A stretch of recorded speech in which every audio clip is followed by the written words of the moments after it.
કોડીનારમાં IPL sugar મિલ બંધ થતા ખેડૂતોમાં રોષ। સ્ટોરી રિપોર્ટ બાય પરાગ સંતાણી, ગીર સોમનાથ। ગોવિંદભાઈ બાલુભાઈ પરમાર, કાપ ગામનો રહેવાસી। એળવા જમીન છે મારી। શુગર ફેક્ટરી અમે હેડી નોંધાવેલ છે આઈપીએલમાં। એમાં દ્વારા અટાણે મારી હેડી અટાણે આખી સુકાઈ ગયેલ છે।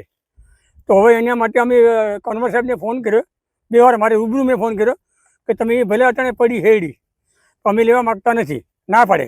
પીએચ શું કારણ કે અમે નોંધાવેલી છે પણ અમે લેવા માગતા નથી, ફેક્ટરી બંધ થઈ ગઈ એવું કહેવા માગે છે અમને।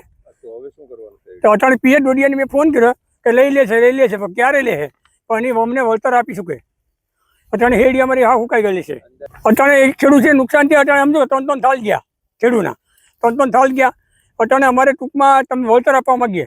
કાદુભાઈ કેસરભાઈ જાદવ, ગામ જંત્રાકડી। આઈપલ કંપનીએ ત્યાં અમને ગેરંટી આપી કે તમે ખેડૂત બધા શેરડી સોંપો, અમે દરેકે શેરડી અમે લઈ લેશું। અને આ ઓચિંતાને બંધ કરી દી। 80 થી 90 ખેડૂત બાકી રહી ગયા છે અને કોઈ અટાણે અમારો શેરડી લેવા કોઈ સહમત નથી થતા।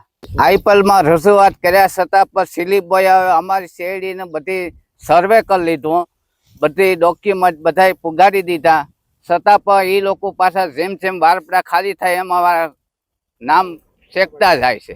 જે આપણે આગેવાનો છે એ લોકોએ મિટિંગ બોલાવી ત્યારે એને કહેવામાં આવ્યું છે કે જે શેરડી રહી જશે તો અમે ઊભી શેરડીના વળતર અમે ચૂકવી દેશું।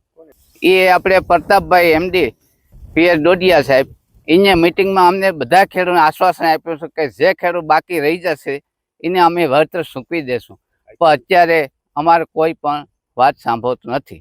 આઈપીએલના અધિકારી તો બધા હતા, બધાએ મિટિંગમાં અમને કહ્યું હતું કે અમે તમારી જેટલી શેરડી રહી જાય એની ઊભી શેરડીના અમે પૈસા વળતર કરી देसूँ। मेरा नाम यतेंद्र पवार है और मैं यहाँ पे एचओडी कैन के पद पर कार्यरत हूँ।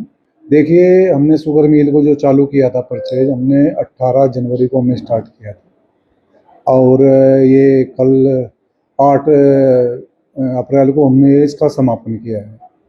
तो इस बीच में हम लोगों ने लगभग 29,000 टन का गन्ने का पेराई किया है। कुछ चीज़ें रही जो हम लोग थोड़ा सा सफ़र भी किया है, हमने लेबर की तो कुछ प्रॉब्लम रही है क्योंकि फैक्ट्री थोड़ा लेट बारिश की वजह से और कुछ काफ़ी टाइम बाद में चली थी, तो इस वजह से थोड़ा प्रॉब्लम लेबर का रहा है और उस वजह से, लेकिन हमने उसके बाबत में भी 5 हार्वेस्टर हमने यहाँ चलाए हैं जिससे कि फार्मर का ज़्यादा से ज़्यादा शेरडी हम लोग कटाई कर सकें।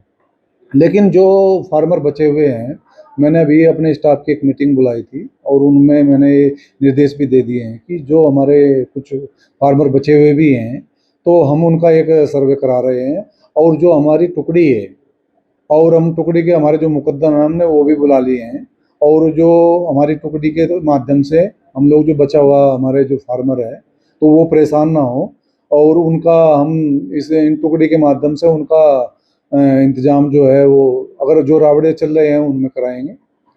तो ये हमारी प्लानिंग है और बाकी कुछ का हमने कराया भी है, कुछ जो हमारे टच में थे जिन काम कर सकते थे, जहाँ प्लॉट गीले थे या हार्वेस्टर मशीन नहीं चल पा रहा था, तो उनमें हमने कुछ फार्मर्स का हमने रावड़े में भी उनका किया है और बाकी जो बचे हैं जल्दी हम लोगों को उनका अपनी टुकड़ी के माध्यम से, अपनी लेबर के माध्यम से जल्दी उनका हम समापन कर देंगे। इसीलिए हमारे खेडूत भाइयों से मेरा निवेदन है कि वो परेशान ना हो, किसी भी कीमत परेशान ना हो, हम उनके साथ खड़े हैं।